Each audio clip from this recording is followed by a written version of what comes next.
Predator politik itu bernama Nasdem. Prinsipnya PD Perjuangan kan tidak mencampuri kedaulatan partai politik lain mau mencalonkan siapa. Hanya saja untuk partai politik pengusung Pak Jokowi itu kan terikat suatu etika politik di dalam mendorong keberhasilan Pak Jokowi dan Kiai Haji Ma'ruf Amin, dan dukungan itu diberikan selama 5 tahun. Sehingga ketika Bapak Presiden Jokowi saat ini menempatkan skala prioritas itu ada di dalam mengatasi berbagai persoalan perekonomian akibat dampak pandemi dan juga akibat tekanan perekonomian global akibat perang Rusia-Ukraina, maka seluruh partai politik pengusung Pak Jokowi juga harus memiliki komitmen yang sama untuk menempatkan skala prioritas pada persoalan tersebut dan juga mendukung kebijakan Pak Jokowi misalnya di dalam pemindahan ibu kota negara ke Kalimantan, karena dalam konteks koridor strategis Kalimantan memang menggambarkan suatu imajinasi geopolitik dari Bapak Presiden Jokowi yang senafas dengan apa yang dipikirkan oleh Bung Karno di dalam menghadapi masa depan di Pasifik. Itu komitmennya. Sedangkan yang lain-lain pemilu itu adalah untuk pemerintahan 2024-2029 lain sama sekali. Ya, demokratisasi itu harus berjalan juga, harus segar juga, tapi jangan menakutkan, jangan memecah belah. Persoalan cawapres tentu sangat penting bagi PKS dan Demokrat, terutama untuk mengamankan kutil efek di 2024 karena pemilu dilaksanakan secara serentak, pilpres dan pileg ya.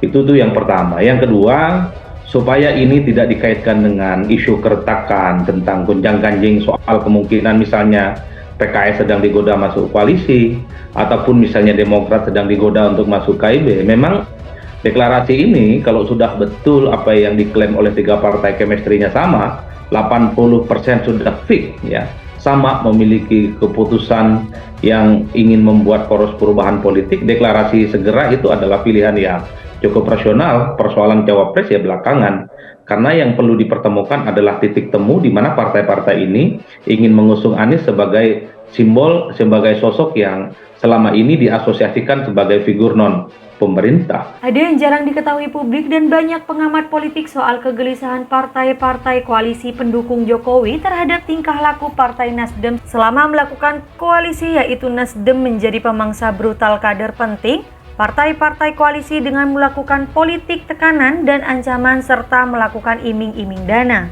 Sebagai cara dilakukan Nasdem untuk menggembosi rekan-rekan koalisinya tanpa etika dan menghalalkan segala cara. Selain politik, penggembosan Nasdem memanfaatkan perlindungan hukum dari kelakuannya merampok anggaran negara.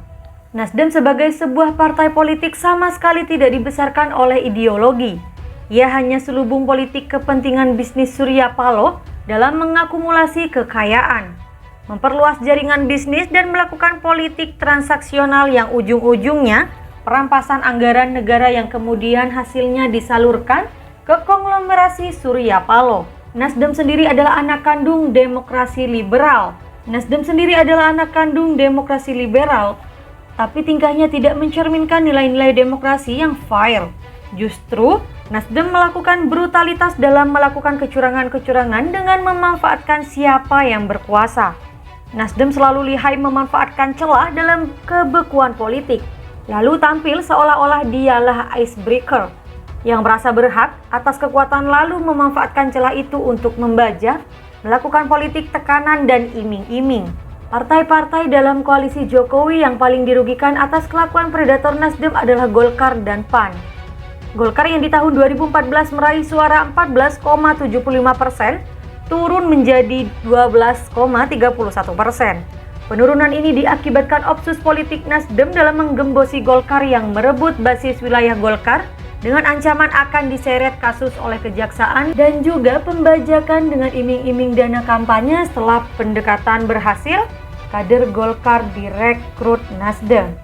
Sementara PAN banyak dirugikan atas pembajakan kader PAN yang memimpin daerah kemudian dibajak ke Partai Nasdem dengan cara-cara mempermainkan lembaga kejaksaan yang saat itu dipimpin Jaksa Agung Prasetyo dari Nasdem. Pembantaian suara terhadap Golkar oleh Nasdem dilakukan dengan sistematis dan masif, di mana Golkar dan PAN adalah korban terbesar permainan Surya Paloh. Kejadian di dalam koalisi Jokowi adalah contohnya. Bagaimana Nasdem menjadi predator bagi partai-partai lain sekoalisi? Langkah pertama Nasdem setelah kemenangan Jokowi tahun 2014 adalah merebut institusi kejaksaan sebagai bagian dari kekuasaannya di masa awal pemerintahan Jokowi. Nasdem menjadikan gedung bundar kejaksaan sebagai pusat opsus politiknya dalam menggembosi partai incaran. Jaksa Agung Prasetyo yang merupakan kader Nasdem dan anggota DPR dari fraksi Nasdem diloloskan Surya Paloh memimpin lembaga kejaksaan. Disinilah permainan dimulai. Tim Jaksa Agung Prasetyo bermain politik dengan mengincar para tokoh politik partai incaran dan diancam akan diperkarakan kasusnya. Sementara di pihak lain, Nasdem mengiming-imingi kader partai lain yang diincar dengan bantuan logistik dan pendanaan untuk kampanyenya. Banyak dari tokoh politik yang terancam taktik seperti ini. Pernah ada satu momen, jelang pilkada seluruh jaksa-jaksa di Indonesia dikumpulkan di satu tempat dan diperintahkan Jaksa Agung para jaksa tersebut untuk turun ke daerah-daerah melakukan inventarisir atas permasalahan tokoh-tokoh politik dan menekan dengan pilihan ke penjara atau bergabung dengan Nasdem. Bahkan banyak kasus yang dituduhkan seperti dibuat-buat. Inilah yang menimbulkan kemarahan besar partai politik lainnya terhadap Nasdem. Di level kementerian, Nasdem juga banyak melakukan tindakan fraud. Kasus yang paling terkenal adalah manipulasi impor gula yang dilakukan Menteri Perdagangan asal Nasdem. Kelakuan Menteri Perdagangan Egar Tiastolukita ini untuk membiayai kampanye kader-kader caleg Nasdem yang dinilai potensial dalam perebutan wilayah pada pemilu 2019.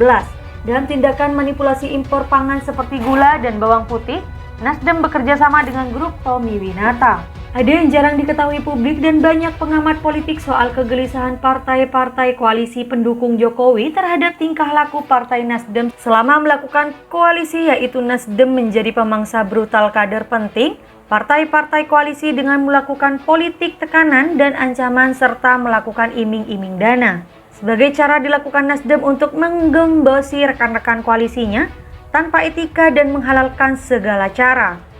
Selain politik, penggembosan Nasdem memanfaatkan perlindungan hukum dari kelakuannya merampok anggaran negara.